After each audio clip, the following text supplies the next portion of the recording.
Hey, it's us, the Film Pigs, and we're sick of this. Sick of this.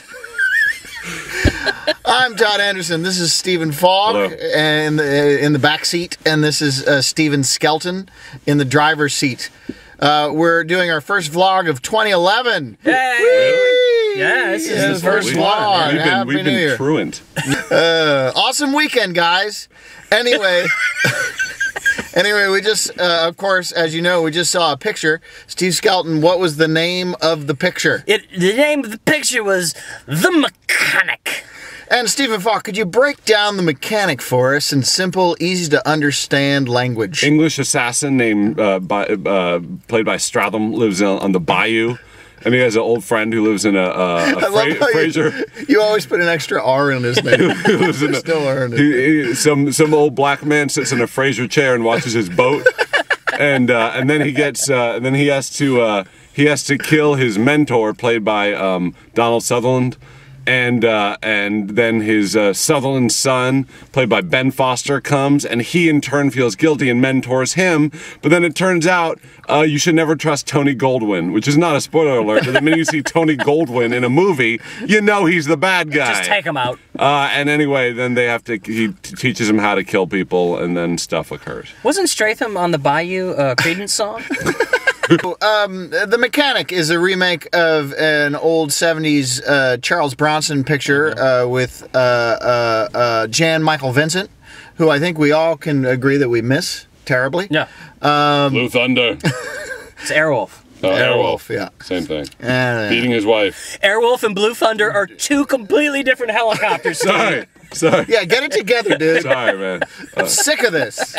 Act 1 I felt was just very slow and made me sleepy, but I also half of that was probably because I had a couple beers in me when we started. Yeah, that's tricky. But then I thought it picked up, and the action was a lot of fun, and the shooting and the gore was actually quite a bit fun. Nice action. And they drove a Cherokee into a bus, so that was kind of neat. Yeah, that was awesome. Steve Yeah, Falk, I highly enjoyed it. They didn't fuck around. It was 90 minutes. It was a really lean movie. Yeah, you know, Act 1's always a little slow. However, there were no women in it except for a whore. And I don't know. Two whores. Two whores. And I don't mean that to be misogynist. I just mean... I think the movie did. For this kind of movie, it would have been weighed down. We've seen a lot of movies like this where it's weighed down with a stupid subplot of a romance that no one cares about. Yeah. And you know, it could have used a little more action. I thought the one big action set piece was a little Paul Greengrass shaky cami up on the roof. Yeah, the hand-to-hand combat, I felt that way. Yeah, a little bit but beyond that, Stratham and Ben Foster is always really weird and dangerous. Like he just has that danger quality. And I thought they kind of worked well together. Yeah, I agree. It's got nothing on its mind other than being a guy movie, which is what Statham does, and you can count on Statham for just action, masculine, that guy's fucking solid, bullshit. man. There's no one like him. He don't fuck around. No, and you know what? This movie gives you your 100% of your daily allowance of Statham. What have you seen lately, Steve Skelton? Well, just to go, stick with the Ben Fosters lately. I mean, it's a few weeks ago, but The Messenger, where he plays the army vet reassigned from combat duty with the Woody Harrelson. With Woody Harrelson to the stateside job of informing families of soldiers that have died. Was it a good program? It actually, I mean, yeah, it's a comedy. Yeah, right? it's not a real pick me up of the show, but it's a really interesting story. That duty in particular, and Foster is really good. As the central character, and Harrelson is actually really good. He's a little over the top, but his character is like that. Yeah, the movie was actually originally developed as a Ernest script with Jim Varney. Ernest informs. Ernest delivers terrible news. Ernest goes to death camp. I got bad news for you, Vern. It didn't test well with Ernest, so they retooled it. It was called Ernest regrets to inform you.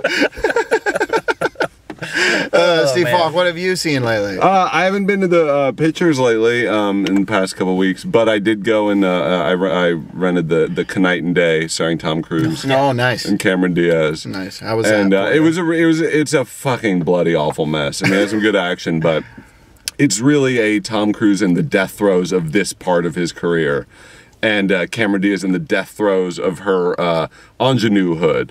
Arguably, 3 years too late, because she does not shoot well in that movie.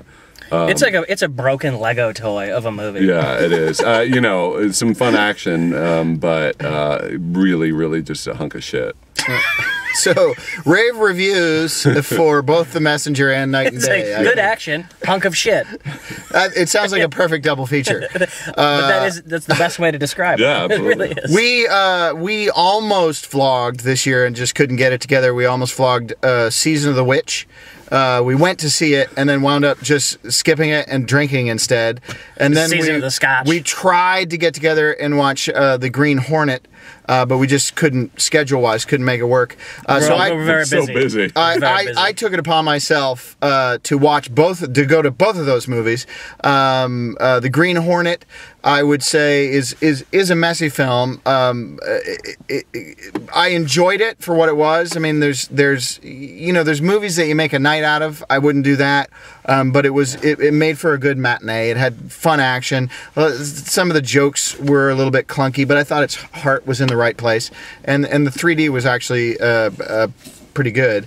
So I enjoyed it for what it was. And then Season of the Witch is one of those movies that's so bad it's marvelous. I really enjoyed the fucking shit out of Season of the Witch. It's so fucking stupid, and there's no witches. Listicle, your Steve Falk, your favorite Hitman movie of all time. Favorite Hitman movie? I was going to say The Terminator, but I'm actually going to say, because, it's Hitman. Yeah, I guess it is. But I'm going to say Grosse Point Blank. Oh, It had some good, fun, inventive killings, but really great humor. And I actually liked Minnie Driver in it. I thought the two of them worked well together. Yeah. And it was really fun. Yeah. Love Cusack. Yeah. And fucking Dan Aykroyd kicked butt. Yeah, Dan Aykroyd's great. And Piven's funny in that movie, too. Piven's very funny. It's a good movie. Yeah. What about you? I had a list. It was hard to decide, but Grosse Point Blank was on my list. But I'll throw out the good one and the trash one. They're my favorites. Ghost Dog. Oh, Ghost Dog with Fun movie. It's a good movie. And Bestseller. Oh, For James nice. Woods. Yeah, that's a good. He that's wants a good Brian B movie. Dennehy to write his tell-all book. Yeah. Yeah, for me, my favorite Hitman movie is The Professional. Yeah, With that's on my list, too. Black Swan and Jean Reno. I almost said the La Femme Nikita, the original. La Femme Nikita is a that's a great good one, movie the too. original. I really like that a lot. There's a lot of good Hitman movies. It's a fucking great great genre. Hitman. I think there should be more. Ironically, I think there will be. Hitman with Chuck Norris is not one of the best. It's too bad. But, it's got Chuck Norris. Hey, happy 2011! We're the Film Pigs. Things are looking up. See you later. We're sick of this.